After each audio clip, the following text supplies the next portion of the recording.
Hello YouTube, this is Frugal and this is the Frooglesim news for today, Sunday, July the 9th. First up, Explain news with the release of Aerosoft Bonaire. Now I previewed this back in the June 11th show, it's obviously now released.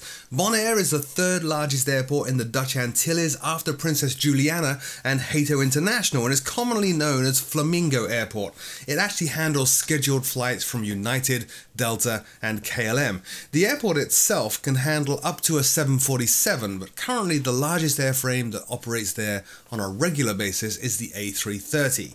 Aerosoft's Bonaire is available for X-Plane 10 and 11. It features high-res textures of the airport buildings based on thousands of photos taken at the airport itself. Also features custom runway and approach lighting, animated palm trees, and accurate 3D buildings, of course including the terminal interiors. The price is pretty good at just €18 and 10 euro cents. More information at the aerosoft.com link in the show notes below. The second Aerosoft release this week is Aerosoft Bergen, also for X-Plane 11.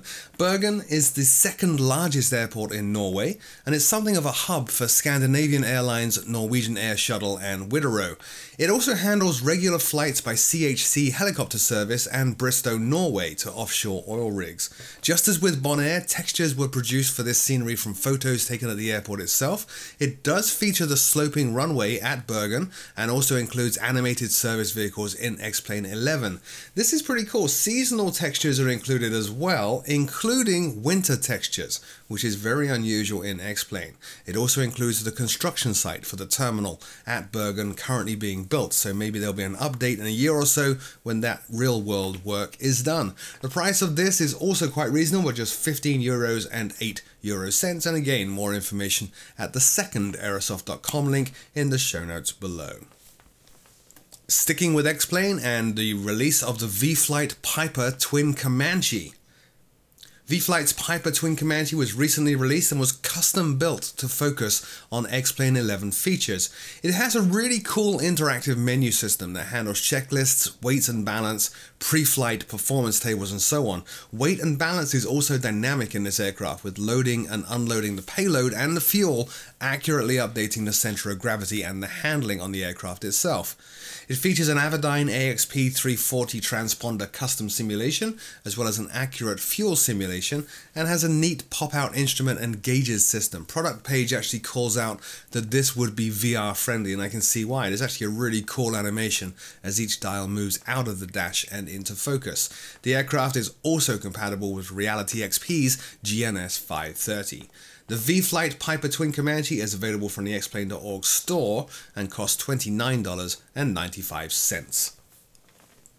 Next up, moving to FSX and Prepared and Just Flight's Firefighter X. Now I don't know how I missed this, but it was pointed out to me by a fellow YouTuber, the Northern Alex.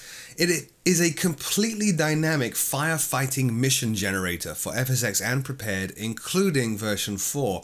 Basically, you can start anywhere in any aircraft, load retardant, and then the system will generate fires. They start small, and depending on the weather will grow and spread.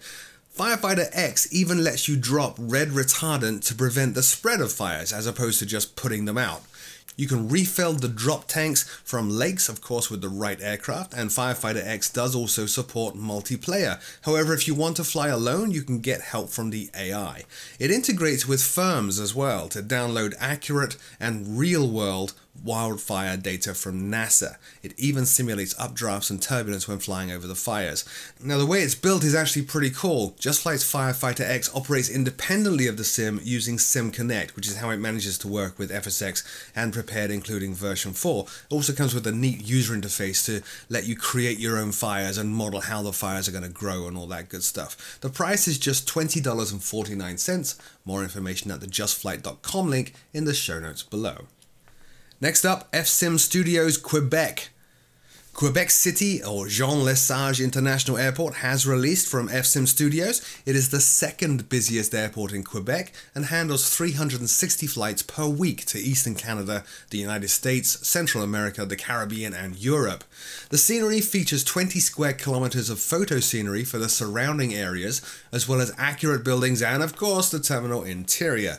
Static aircraft are included, seasonal textures are included, and sewed animated jetways are also included. The scenery also features custom night lighting and textures, and an upgraded ground polygon for the airport itself. The price is €16.99. More information at the simmarket.com link in the show notes below. And the final story this week, a bit of a surprise. The Q400 is coming to Aerofly FS2. Now, Aerofly FS2's development team previewed this aircraft a while ago, then went strangely quiet. The latest update says, and I quote, "We have some fine-tuning to do. Apart from that, we're pretty much done." It's a surprisingly complex rendition of the Q400 for Aerofly FS2.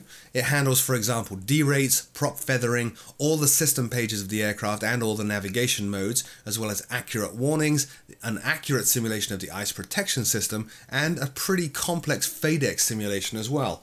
Almost all the buttons in the cockpit apparently are going to work, and it even accurately simulates the Q400 autopilot. No news of a release date or a price yet, but it does look very promising. In fact, there's lots of potential in Aerofly, and stuff like this, combined with the Orbex sceneries that have started to release, certainly moves it a lot closer to fully realizing that potential. More information in the Aerofly forums link in the show notes below.